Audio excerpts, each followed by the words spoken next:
Federal Reserve. It's not federal and it has no reserves. When was the last time you heard the phrase sound as the US dollar? Certainly not recently. As shown on a number of websites, the purchasing value of a dollar actually increased between 1800 and 1913, which was before the Federal Reserve was created. However, since 1913, when the Federal Reserve was established, the purchasing value of the dollar has steadily decreased by an average of 3.13% a year. Today, the dollar is worth, at best, about 2 to 3 cents of what it was worth in 1913, and the situation is getting worse every year. According to Article 1, Section 8 of the U.S. Constitution, the U.S. Congress has been given the responsibility to coin money, regulate the value thereof, and a foreign coin, and fix the standard of weights and measures. By what authority did the federal government relinquish its responsibility and give it to a private banking cartel? A cartel that operates independent of oversight or ability to be audited by the federal government. The private banking cartel has the power to create currency and has the ability to subsidize essentially unlimited government debt. Check out the debt clock at usdebtclock.org and see how our debt is increasing continuously. This is a photo of the web page. Go to the actual internet link and you'll see it moving continuously as the debt increases.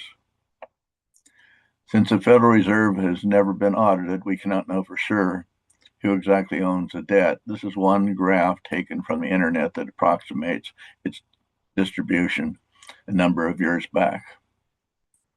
As it is hard to get information about the Federal Reserve, there are a lot of conspiracy books out there about the Federal Reserve, such as The Creature from Jekyll Island and many others. However, we do know certain facts. Many countries inflate their currency to pay off debt, but that certainly is not the case with the United States. As our money supply is being steadily expanded, who is getting the money from the inflation? It appears the banking industry gets it. The article linked in the comments below, 10 Things That Every American Should Know About the Federal Reserve, answers a number of questions about the Federal Reserve.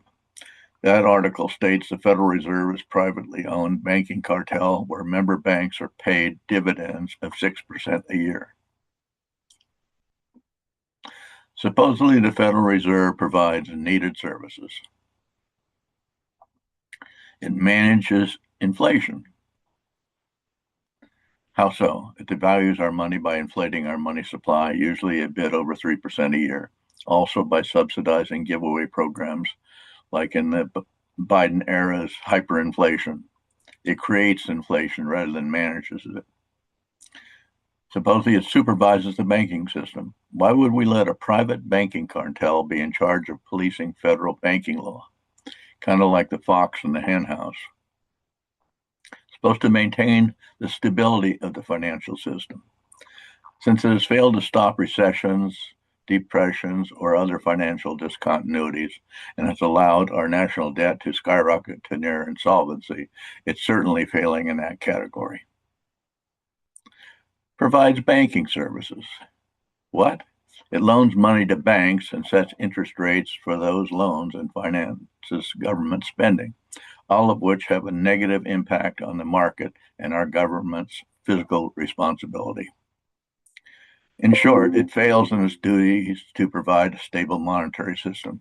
It destroys the value of our currency, creates a dependency on the banking system, and enslaves the federal government to expanding debt. The Federal Reserve and its functions are far more complicated than indicated in this presentation.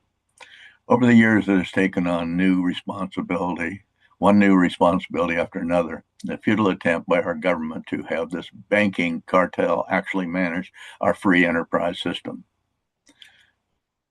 In that regard, it is pretty much like Lyndon Johnson's War on Poverty, which created a vast bureaucratic machine which has wasted trillions of dollars in its inept attempt to alleviate poverty by creating dependence.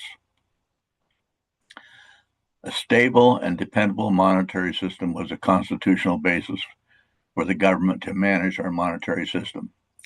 Pawning it off on a private banking cartel appears an unconstitutional act that has been detrimental to its intended function.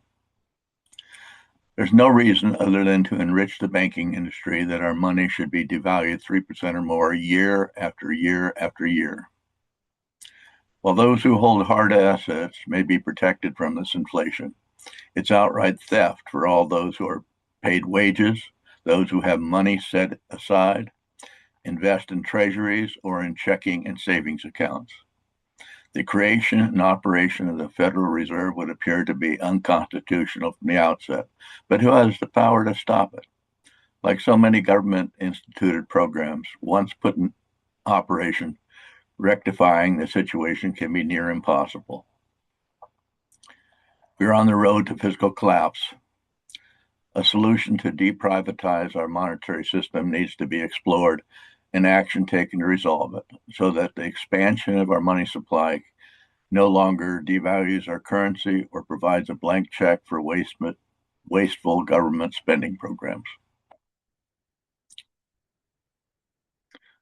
Thus far, the Federal Reserve has been an unconstitutional banking scam foisted on a gullible public, a public that isn't even educated enough to be angry that this has been going on year after year, stealing the value of our money since 1913.